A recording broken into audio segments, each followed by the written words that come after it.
നമസ്തേ, കഥകളതിസാഗരത്തിലേക്ക് സ്വാഗതം. ഇന്ന് ഞാൻ പറയുന്നത് ഇന്നലെ ഞാൻ പറഞ്ഞു നിർത്തിയതിൻ്റെ തുടർച്ചയായിട്ടാണ്. ഇന്നലെ പറഞ്ഞത് എന്താ?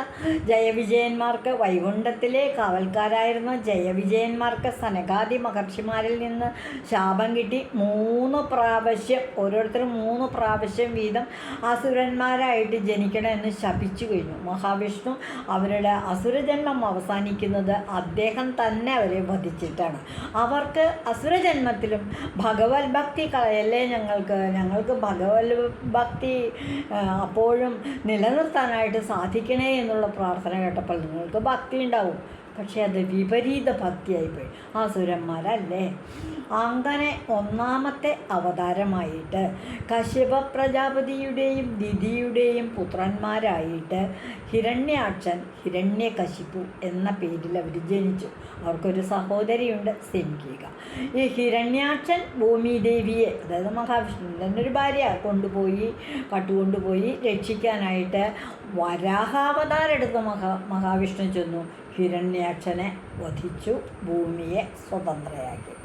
ഹിരണ്യാക്ഷൻ്റെ പണി കഴിഞ്ഞ് ഇനി ഹിരണ്യകശിപു എന്താ പറയണേ, ആസുരഭാവത്തോടു കൂടിയ ഒരു രാജാവ്. ഒരുപാട് ഭൂസ്ഥലങ്ങളൊക്കെ രാജാവുണ്ട്. യുദ്ധത്തിലൊക്കെ അതിനിപുണനാണ്.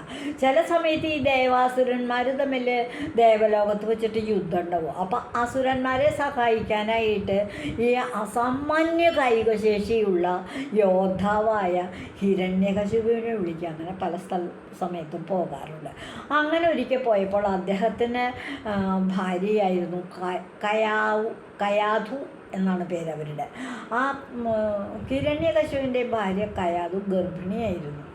അപ്പോൾ അദ്ദേഹത്തിന് തോന്നി, ഈ രാജകൊട്ടാരത്തിൽ എപ്പോഴും തിക്കും തിരക്കും, ആൾക്കാർ അങ്ങോട്ട് പോലും ഇങ്ങോട്ട് പോലും, രാജ്യകാര്യങ്ങളും വിചാരണങ്ങളും മന്ത്രിമാരും ആൾക്കാരും ഒക്കെ ആയിട്ട് തിരക്കല്ലേ. അപ്പോൾ കയാധു ഒരാഗ്രഹം പ്രകടിപ്പിച്ചു. അങ്ങ് ഏതായാലും രാജകൊട്ടാരം വിട്ടു പോവുമല്ലേ, യുദ്ധത്തിന്, ദേവാസുര യുദ്ധത്തിന് പോവുമല്ലേ, അപ്പോൾ എനിക്ക് കുറച്ച് സമാധാനമായിട്ട് സ്വസ്ഥമായിട്ട് ജീവിക്കാനുള്ള ഒരു ഏർപ്പാടുണ്ടാക്കുന്നു. അപ്പോൾ അദ്ദേഹം ചോദിച്ചു, നാരദ മഹർഷിയുടെ ആശ്രമത്തിൽ താമസിക്കാൻ പറ്റുമോ എന്നൊക്കെ. പോവാം, എനിക്ക് സന്തോഷമേ ഉള്ളൂ എന്ന് പറഞ്ഞ് ഗർഭിണിയായ കയാധു ഹിരണ്യകശിപുവിൻ്റെ റാണി നാരദ മഹർഷിയുടെ ആശ്രമത്തിൽ പോയി താമസിച്ചു. അദ്ദേഹം യുദ്ധത്തിനും പോയി. യുദ്ധം കഴിഞ്ഞ് വരുമ്പോൾ ഞാൻ തിരിച്ച് കൊണ്ടുവരാമെന്നും പറഞ്ഞു.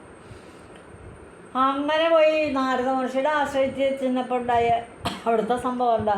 മഹർഷിയുടെ ആശ്രമമല്ലേ, ശാന്തമായ പ്രകൃതം, സദാസമയം. മഹർഷി തന്നെ ഏത് സമയത്തും നാരായണ നാരായണ നാരായണ നാരായണ നാരായണ മന്ത്രം മുഴങ്ങുന്ന ഒരാശ്രമമാണ് നാരദൻ്റെ ആശ്രമം. അവിടെയാണ് ഗർഭിണിയായ കയാധു ഇപ്പോൾ വിശ്രമ ജീവിതം. എല്ലാ ദിവസവും എപ്പോഴും ഈ മഹർഷിമാരുടെ മന്ത്രങ്ങളും അവരുടെ ഓരോരോ സൂത്രം, അഷ്ടാദശ മന്ത്രം, അതായത് നാരായണായ അമ്മയെ കേൾക്കും, മകന് ഒരു വയറ്റിൽ കിടക്കുന്ന കുട്ടിയും കേൾക്കും. അത് കഴിഞ്ഞ ദ്വാദശാക്ഷര മന്ത്രം, നാരായണായ കുറേ ചൊല്ലി കഴിഞ്ഞാൽ അത് അഷ്ടാക്ഷര മന്ത്രം. പിന്നെ ദ്വാദശാക്ഷര 12 അക്ഷരം, ഓം നമോ ഭഗവതേ വാസുദേവായ മന്ത്രം. ഇത് കഴിഞ്ഞിട്ടോ അതല്ലാത്ത സമയത്തോ ഹരേ രാമ ഹരേ കൃഷ്ണ, അത് കലികാലത്തിലെ മന്ത്രം. ഇങ്ങനെയൊക്കെ നാമജപങ്ങളും കീർത്തനങ്ങളും അതിനനുസരിച്ചുള്ള അധികം എരിവും പുളിയും ഒന്നുമില്ലാത്ത, കൂടുതലും ഭാഗം കായ്കനികളും പഴങ്ങളും ഒക്കെയുള്ള ഒരു സന്യാസ ജീവിതത്തിനും ചേർന്ന ജീവിതം. കയാധുവിന് വളരെ സന്തോഷമായി, സമാധാനമായി. യാതൊരുവിധ ശാന്തമായ ഒരു അന്തരീക്ഷം ഇവിടെ. മഹർഷിയുണ്ട്. ഏത് സമയത്തും ഇങ്ങനെ അദ്ദേഹം തൻ്റെ വീണയായ മഹതി നീട്ടി വെച്ചുകൊണ്ട് നാരായണ നാരായണ, ഇടയ്ക്ക് പുറത്തു പോകും, ലോകം ചുറ്റിക്കറങ്ങി ഉടനെ വരികയും ചെയ്യും. ഈ കുട്ടി, ഈ മഹാറാണി ഉണ്ടല്ലോ ആശ്രമത്തിൽ. അങ്ങനെ ഇരിക്കെ ദേവാസുര യുദ്ധമൊക്കെ കഴിഞ്ഞു കശിപു തിരിച്ചു വന്നു. ഹിരണ്യകശിപു വന്നു, ഭാര്യയെ ആശ്രമത്തിൽ നിന്ന് കൂട്ടിക്കൊണ്ട് രാജകൊട്ടാരത്തിൽ വന്നു. ഗർഭം പൂർത്തിയായി. ആ മഹാറാണി പ്രസവിച്ചു, ആൺകുട്ടി. ആ കുട്ടിക്ക് പ്രഹ്ലാദൻ എന്ന് പേരിട്ടു. പ്രഹ്ലാദൻ എന്ന് പേരിട്ടു. കുട്ടി അങ്ങനെ കളിച്ചു ചിരിച്ചും രാജകുമാരൻ എന്നുള്ള നിലയിലുള്ള എല്ലാ സ്നേഹവാത്സല്യങ്ങളും ഒക്കെ അനുഭവിച്ചു കൊണ്ട് അവിടെ വളർന്നു. യഥാസമയം ആ കുട്ടിക്ക് വിദ്യാഭ്യാസത്തിന് ഗുരുകുലത്തിലേക്ക് അയച്ചു. അപ്പം ഗുരുവിനോട് പറഞ്ഞു, ആ ഹിരണ്യകശിപുവിൻ്റെ നാട്ടിൽ മുഴുവനും എല്ലാവരും ഓരോ നാരായണായ മന്ത്രവും പാടില്ല. ഹിരണ്യായ നമ എല്ലാവരും പറയണം, ഹിരണ്യായ നമ, ഹിരണ്യായ നമ. ഇതല്ലാതെ കണ്ട് ആ ദേശത്തൊരു മന്ത്രം വേറെ പാടാനേ പാടില്ല, മിണ്ടാൻ പാടില്ല നാരായണായ നമ എന്നൊന്നും. കഴുത്തുകെട്ടും. അതാണ് ഹിരണ്യകശിപുവിൻ്റെ നിയമം. ഈ കുട്ടി അവിടെ ചെന്നു, ഗുരുവിൻ്റെ അടുത്ത് ചെന്നു, നമസ്കരിച്ചു. ഗുരു പഠിപ്പിക്കാൻ തുടങ്ങിയപ്പോൾ ആദ്യം നമുക്ക് മഹാവിഷ്ണുവിനെ സ്തുതിക്കാം. ഓം നാരായണായ, ഓം നാരായണായ. കുട്ടി വളരെ സന്തോഷത്തോടെ ഓം നാരായണായ എന്ന് പറഞ്ഞു. അപ്പോൾ ഗുരുവിനോട് ആ നാട്ടിലെ നിയമം അനുസരിച്ച് ഓം നാരായണായ എന്ന് പറഞ്ഞു കൊടുക്കാനും പാടില്ല, കൂട്ടി പറയാനില്ല. അദ്ദേഹം വേഗം ഹിരണ്യായ നമ, നാരായണായ നമ, പ്രഹ്ലാദ ഹിരണ്യായ നമ, മഹാഗുരുവേ നാരായണായ നമ. ഇങ്ങനെ ഗുരു പറഞ്ഞു കൊടുക്കും ഹിരണ്യായ നമ എന്ന്. പ്രഹ്ലാദൻ നാരായണായ നമ. എന്ത് പറ്റണില്ല, കുട്ടി അതേ പറയണം. കുറച്ച് കഴിഞ്ഞപ്പോൾ എന്തുണ്ടായിന്നറിയാമോ? ഹിരണ്യായ നമ, ഹിരണ്യായ നമ എന്ന് എല്ലാ കുട്ടികളെയും പഠിപ്പിച്ചുകൊണ്ടിരിക്കണ ഈ ഗുരു ഉണ്ടല്ലോ, ഗുരുവും വിഷ്ണു ഭക്തനായി നാരായണായ നമ എന്ന് പറയാൻ തുടങ്ങിയെങ്കിൽ ഇതിപ്പോൾ പഠിപ്പിച്ചു ഗുരു വിഷ്ണു ഭക്തിയായിപ്പോയി. ഇതറിഞ്ഞ ഇവിടെ വന്നു കഴിഞ്ഞ് പഠിച്ചു കഴിഞ്ഞു. പിന്നെന്താ പ്രഹ്ലാദ പഠിച്ചേ? ഓം നാരായണായ നമ. ഇങ്ങനെയല്ലല്ലോ പഠിപ്പിക്കാൻ ഞാൻ പറഞ്ഞേക്കണേ. ഒന്നുകൂടി പറയും, എന്താ പഠിപ്പിച്ചത്? ഓം നാരായണായ ഗുരു, ഓം നാരായണായ നമ എന്ന് പറഞ്ഞു. ഞാൻ ഗുരുവിനെ ഒന്ന് കട്ടിച്ചു ചോദിക്കട്ടെ.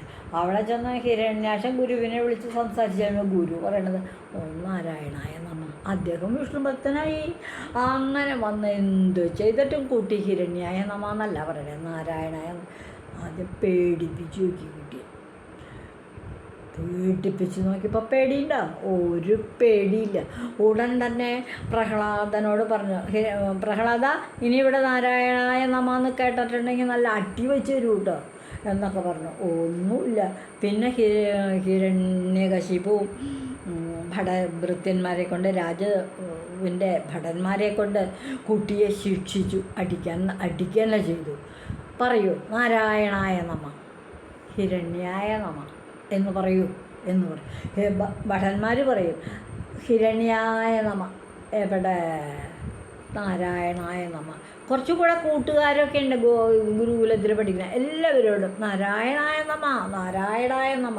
ആ കുട്ടികളൊക്കെ ഹിരണ്യായ നമ എന്ന് പറയണതിന് പകരം വീട്ടിൽ ചെന്നിട്ട് പറയണത് നാരായണായ നമ. ഹിരണ്യകശിപുവിന് പേടിയായി. ഇങ്ങനെ പോയ ഈ രാജ്യത്ത് നാരായണായ നമ ഉണ്ടാവുള്ളൂല്ലോ, ഹിരണ്യായ നമ ആരും പറയാൻ ആളുണ്ടാവില്ല എന്ന് വരും. എല്ലാവരും ഇങ്ങനെ വിഷ്ണുഭക്തന്മാരായി കഴിഞ്ഞാൽ അദ്ദേഹത്തിന് ദേഷ്യം വന്നു. ഈ മകനെ വെച്ചുകൊണ്ടിരുന്നാൽ പറ്റില്ല, തൻ്റെ കാര്യങ്ങൾ ഉദ്ദേശിച്ചിടത്തൊന്നും എത്തില്ല. ഉടൻ തന്നെ അദ്ദേഹം എന്തു ചെയ്തു? രാജഭടന്മാരോട് പറഞ്ഞു, ഇപ്പം ഞാൻ കെട്ടി ഉയരമുള്ളൊരു പർവ്വതത്തിൻ്റെ മുകളിലേക്കൊക്കെ കയറ്റി കൊണ്ടുപോയിട്ട് അവിടെ ചെന്ന് താഴത്തേക്കൊക്കെ കിട്ടിയിട്ടോ. അപ്പോൾ ഇവൻ വീണ് ചാവില്ലേ? അവൻ്റെ ഒരു നാരായണായ നമ എന്ന് പറഞ്ഞ് ഭടന്മാർ രാജാവല്ലേ പറയണേ, കേട്ടില്ലേ? അവരുടെ തല പോവില്ലേ? അവർ ഒരു പ്രഹ്ലാദനെ പിടിച്ച് കൊണ്ടുപോയി കഴിഞ്ഞിട്ട് അവിടെ ചെന്ന് ഉരുട്ടിയിട്ട് കഴിഞ്ഞപ്പോണ്ടല്ലോ വലിയ കുഴി കണ്ടിട്ട് കുഴിയിലേക്കാണ് തട്ടിയിട്ട്. പക്ഷെ കുട്ടി അങ്ങോട്ട് ചെന്ന് വീഴുമ്പോഴേക്കും അവപ്പെട്ട മുഴുവൻ പൂക്കൾ കൊണ്ടൊരു കൂമ്പാരം, കുഴി മുഴുവൻ പൂക്കൾ ഒന്ന് വീണു എന്ന് പറഞ്ഞു. കുട്ടി ഈ പൂക്കൂടയിലേക്ക് വീഴുന്ന പോലെ അങ്ങനെ വീണ്, ഒന്നും പറ്റിയില്ല. അത് കഴിഞ്ഞ് വന്നു. തിരിച്ചു വന്നു കഴിഞ്ഞപ്പോൾ അതൊന്നും പരിചയില്ല. എന്നൊരു കാര്യം ചെയ്യാൻ നല്ല വിഷസർപ്പങ്ങളെ കൊണ്ടുവന്ന പാമ്പാട്ടികളെ വിളിച്ചിട്ട് വിഷസർപ്പങ്ങളെ കൊണ്ടുവന്നിട്ട് കുട്ടിയുടെ കയ്യും കാലും ഒക്കെ പിടിച്ചിട്ട് സർപ്പങ്ങളെ ഇങ്ങോട്ട് അഴിച്ചു വിട്ട് പാമ്പാട്ടികളെ കൊണ്ട് മകുടി ഊതിച്ച്, അവർ മകുടി ഊതിയ പറഞ്ഞ പോലെ സർപ്പങ്ങൾ കയറും. കുട്ടിയെ വിഷപ്പാമ്പുകളെ കൊണ്ട് അങ്ങോട്ട് കണ്ടിപ്പിച്ചു. പാമ്പ് വിഷം കാരണം മരിക്കട്ടെ എന്നാൽ ഹിരണ്യകശിപു വിചാരിച്ച സർപ്പങ്ങളൊക്കെ കുട്ടിയെ കടിച്ചു. പക്ഷേ യാതൊരുവിധ വിഷമവും കുട്ടിക്ക് ഏറ്റില്ല. പ്രഹ്ലാദൻ മരിച്ചില്ല. പ്രഹ്ലാദൻ അച്ഛൻ എന്ത് ശിക്ഷിക്കാനായിട്ട് വിളിച്ചാലും പ്രഹ്ലാദൻ ആ ശിക്ഷിക്കാനാണ് കൊണ്ടോളെ. സർപ്പം കടിക്കാൻ വരികയാണ്, അല്ലെങ്കിൽ തന്നെ ഉരുട്ടി വീഴ്ത്താനാണ് പോണെന്ന് പറഞ്ഞാൽ നാരായണായ നമ, നാരായണായ നമ, ഇതല്ലാണ്ടൊന്നും പറയില്ല. പാമ്പ് കടിച്ചിട്ടും പറ്റും. എന്നാൽ ഒരു കാര്യം ചെയ്ത് തീ കൊണ്ടുണ്ടാക്കി അതിലേക്ക് ഇടാം. അതിലേക്ക് ഇടുമ്പോൾ ഇവനെങ്ങിപ്പോൾ വല്ല ദിക്കിലേക്ക് ഓടിപ്പോയാലും തന്നെ. അവർക്കൊരു സഹോദരി ഉണ്ട് ഹിരണ്യകശിപിന്, സിംഹിക. ആ സിംഹിക്ക് ഒരു പ്രത്യേകതയുണ്ട്. എന്താണെന്നോ, തീയ് ആ സിംഹികയുടെ ശരീരത്തിൽ ഏൽക്കുകയില്ല. അപ്പം ഈ കുട്ടിയെടുത്തും കൊണ്ട് സിംഹിക ഒറ്റൊരു തീക്കൂട്ടത്തിലേക്ക് അങ്ങോട്ട് ചാടിയ കുട്ടി മരിച്ചോളൂല. സിംഹിക പോന്നോളൂ. അങ്ങനെ ഏർപ്പാടാക്കി. സിംഹിക വന്നു, കുട്ടിയെടുത്ത് തീ കുണ്ണം കട്ട കൂട്ടി വിറക് കൂട്ടി അന്യായമായിട്ട് തീ അങ്ങാർത്ത് പിടിച്ച് തീ കുണ്ണം വന്നപ്പോൾ സിംഹിക കുട്ടിയെടുത്തിട്ട് തീ കുണ്ടത്തിലേക്കാൻ ചാടി. കുറച്ച് കഴിഞ്ഞപ്പോൾ അപ്പുറത്ത് കൂടെ നടന്ന് നാരായണായ നമ, നാരായണായ നമ, ഓം നാരായണായ നമ, ഓം നാരായണായ നമ എന്ന് പറഞ്ഞുകൊണ്ട് പ്രഹ്ലാദം നടന്നു. സിംഹിക തീ അഗ്നികുണ്ടത്തിൽ കത്തിക്കരിച്ചു പോയി. സിംഹിക പോയി. അങ്ങനെ അതുണ്ടായില്ല. ഇങ്ങനെ ഏത് വിധത്തിലും പറ്റണില്ല. ഉടൻ തന്നെ ഈ അഗ്നിയും അപായപ്പെടുത്തിയില്ല എന്ന് കണ്ട് കുട്ടി രാജകൊട്ടാരത്തിലേക്ക് ഇപ്പം ശുഭവാർത്തയും പ്രതീക്ഷിച്ച് പ്രഹ്ലാദം മരിച്ചു, തീയിൽ വെന്തു, കരിഞ്ഞുപോയി, കത്തിപ്പോയി എന്നുള്ള ശുഭവാർത്ത പ്രതീക്ഷിച്ച് സിംഹാസനത്തിലിരുന്ന ഹിരണ്യകശിപിൻ്റെ അടുത്തേക്ക് നടന്നിങ്ങനെ വരികയാണ് പ്രഹ്ലാദൻ. അപ്പോൾ ഭടന്മാർ പറഞ്ഞു, എന്താ ചെയ്യണേ, ഞങ്ങൾ തട്ടിയിട്ടതാ, സിംഹികരാജ്ഞിയെ കാണാനില്ല, അവരാണ് കത്തിക്കരിഞ്ഞ് കിടക്കണേ പത്തിനുമ്പത്തിൽ. കുട്ടി പ്രഹ്ലാദം കയറി. അപ്പോൾ ദേഷ്യപ്പെട്ട് വന്നിട്ട് എണീറ്റ് കഴിഞ്ഞിട്ട് തൻ്റെ വാളങ്ങോട്ട് എടുത്തു. പ്രഹ്ലാദ, നിൻ്റെ നാരായണൻ എവിടെ ഉണ്ടെങ്കിൽ ഇപ്പം അവിടെ വരട്ടെ, എനിക്കൊന്ന് കാണണമല്ലോ. കൊന്നുകളയും, ഞാൻ കണ്ടാൽ ഞാൻ കൊന്നുകളയുന്നു. എൻ്റെ നാരായണ എല്ലായിടത്തും ഉണ്ടല്ലോ വെച്ചാൽ ഉണ്ടോ? എല്ലായിടത്തും ഉണ്ടോ? ഈ പ്രപഞ്ചം മുഴുവനും എൻ്റെ നാരായണനുണ്ട്. എല്ലാവരും എന്നെ സംരക്ഷിക്കുകയും ചെയ്യും. നല്ല ഉറപ്പുണ്ട്, എല്ലായിടത്തും ഉണ്ട്. ഉടനെ ചോദിച്ചു, ഈ വാളിലുണ്ട്? ഈ തൂണിലുണ്ട്? തുരുമ്പിലുണ്ട്? അപ്പോൾ പ്രഹ്ലാദം ഉണ്ട്, തൂണിലുമുണ്ട് തുരുമ്പിലുമുണ്ട്. എന്നാൽ നിൻ്റെ നാരായണൻ്റെ തല അങ്ങോട്ട് പോട്ടെ എന്നും പറഞ്ഞ് കൊട്ടാരത്തിലൊരു തൂണ് വാളെടുത്ത് ഒറ്റ വെട്ടങ്ങോട്ട് വെട്ടി. തൂണിൻ്റെ ഉള്ളിൽ നിൻ്റെ നാരായണൻ ഉണ്ടെങ്കിൽ കഴുത്തു പോട്ടെ എന്ന് വിചാരിച്ചിട്ട്. പക്ഷേ തൂണ് ഹിരണ്യകശിപു നല്ല ശക്തിമാനല്ലേ, അങ്ങോട്ട് വെട്ടിയപ്പോഴേക്ക് തൂണങ്ങോട്ട് പൊട്ടി പിളർന്നു. അപ്പോൾ തൂണിൻ്റെ ഉള്ളിൽ നിന്നും സട കുടഞ്ഞുകൊണ്ട് ദേഷ്യപ്പെട്ട ചോര കണ്ണുകളോടെ സട മുഴുവൻ സടയായിട്ട് സിംഹം മുഖം ദംഷ്ട്രത്തോടു കൂടി ഇങ്ങോട്ട് കഴുത്തിന് കീഴ്പ്പെട്ട് നെഞ്ച് മുതൽ മുഖവും ഇത്ര മാത്രം സിംഹം. പിന്നെ എല്ലാം മാർവിടം, കൈകളൊക്കെ നഖം കൂർത്ത് പിന്നെ കാര്യങ്ങൾ ആ തുട മഞ്ഞപ്പട്ട് ഉടുത്തേക്കണം. ഇതൊക്കെ ആയിക്കഴിഞ്ഞാൽ പകുതി മനുഷ്യനും പകുതി സിംഹവുമായിട്ടുള്ള ഒരു രൂപം ഇങ്ങോട്ട് ഇറങ്ങി. ഈ തൂണിലുണ്ടെന്ന് പറഞ്ഞപ്പോൾ വെട്ടിക്കഴിഞ്ഞു. പ്രഹ്ലാദനും മാത്രം ആ ഒരു രൂപം, ഒരലർച്ചയാണ് സിംഹത്തിൻ്റെ എന്നുള്ള ഒരലർച്ച. രാജകൊട്ടാരം കിടന്ന് അടുങ്ങി വിറച്ചു. എല്ലാ ജീവനക്കാരും ഭടന്മാരും എല്ലാവരും ഓടിപ്പോയി. ഇറങ്ങിഞ്ഞു വന്ന വഴിക്ക് നരസിംഹമൂർത്തി ഹിരണ്യകശിപിനെ ഞെപ്പിട്ടിച്ചു. അപ്പോഴേക്ക് എങ്ങനെയാണ് സമയം എന്നറിയാമോ? ഒരു സന്ധ്യ നേരമായി. അങ്ങനെ ഒരു കഥയുണ്ട്. ഈ ഹിരണ്യാക്ഷൻ തപസ് ചെയ്ത് തനിക്ക് അങ്ങോട്ട് അഹങ്കരിക്കാൻ വേണ്ടിയിട്ട് വരലാഭം ഉണ്ടാക്കി. എന്നെ മനുഷ്യനെ കൊല്ലാവൂ, എന്നെ രാത്രിയും കൊല്ലരുത്, പകലും കൊല്ലരുത്, എന്നെ മനുഷ്യനും കൊല്ലരുത്, മൃഗവും കൊല്ലരുത്, രാത്രിയും കൊല്ലരുത്, പകലും കൊല്ലരുത്, അകത്തു വെച്ചും കൊല്ലരുത്, പുറത്തു വെച്ചും കൊല്ലരുത്. ഇപ്പം നോക്കിയപ്പോൾ അപ്പോൾ നരസിംഹമൂർത്തിക്ക് മനസ്സിലായി, അദ്ദേഹം മനുഷ്യനാണോ? അല്ല. മൃഗമാണോ? ഒട്ടുമല്ല. ഹിരണ്യകശിപിനെ അങ്ങോട്ട് പിടിച്ച് നേരെ അങ്ങോട്ട് കൊട്ടാരത്തിൻ്റെ മുൻവശത്തേക്ക് അങ്ങോട്ട് വന്ന് ആ ഉമ്മറപ്പടിയിൽ അങ്ങോട്ട് ഇരുന്നു. ദാ സൂര്യൻ അസ്തമിക്കാൻ പോണു. ഇപ്പം രാത്രിയാണോ? രാവണം. പകലാണോ? പകലല്ല, നേരം സൂര്യാസ്തമിക്കാൻ പോവല്ലേ. അപ്പം രാത്രിയല്ലാത്ത നേരം, പകലല്ലാത്ത നേരം, മനുഷ്യനല്ലാത്തൊരു രൂപം, മൃഗമല്ലാത്തൊരു രൂപം, ഉമ്മറപ്പടിയിലായിരുന്നു. കാരണം അകത്തുമല്ല പുറത്തുമല്ല. ഉമ്മറപ്പടിയിലിരിക്കും, കാലും ഇപ്പുറത്തേക്കും ബാക്കി ഭാഗങ്ങൾ ഇപ്പുറത്തേക്കുമായിട്ട് അവിടെ ഇരുന്നു. എന്നിട്ട് ഹിരണ്യാക്ഷനെ മടിയിൽ വെച്ചു. എന്നിട്ട് പറ്റിയ സമയമാണത്. എല്ലാം വരം കിട്ടിയതിന് പറ്റിയ പോലെ തന്നെ. രാത്രിയാണോ വന്നത്? അല്ലല്ലോ. പകലാണോ? അല്ല. വയറങ്ങട്ട് മാന്തി പൊളിച്ച് കുടൽമാലകൾ ഇട്ടങ്ങോട്ട് കൊഴുത്തി കൂടെ അങ്ങോട്ട് ഇട്ടു. രക്തം അങ്ങോട്ട് കുടിച്ചു.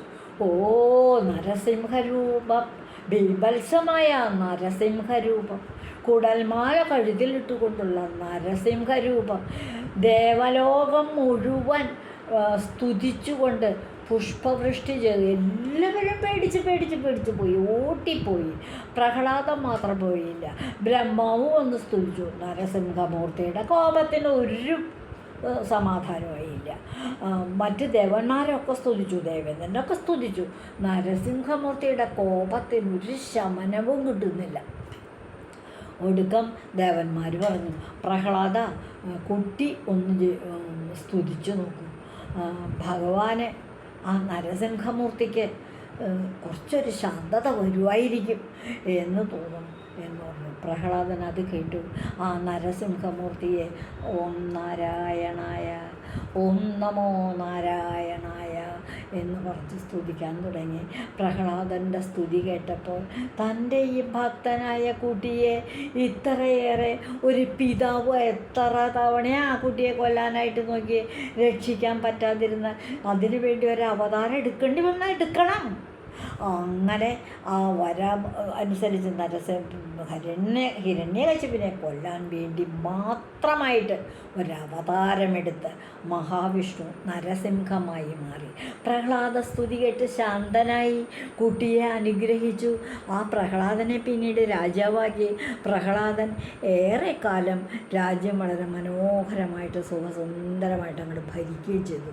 ഇതാണ് മഹാവിഷ്ണു നരസിംഹമായി മാറിയ കഥ. കുട്ടികൾക്കൊക്കെ കേൾക്കാനായിട്ടുള്ള അവസരം ഉണ്ടാക്കി കൊടുക്കണം. അവതാരങ്ങൾ, മഹാവിഷ്ണു 10 അവതാരങ്ങൾ എടുത്തതിൽ ഒരവതാരമാണ് നരസിംഹാവതാരം.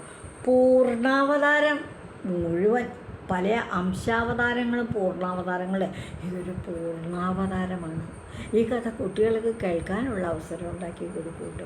ഇതുവഴി വന്നാലും ഇത്തിരി നേരമിരുന്നാലും കഥകൾ കേട്ടാലും കളിയായി പറയും കഥയാണേ, കാര്യം പറയും കഥയാണേ. ഈ ചാനൽ എല്ലാവർക്കും മറ്റുള്ളവരുടെ സബ്സ്ക്രൈബ് ചെയ്യാനായിട്ടൊക്കെ ഒന്ന് പറയില്ലേ?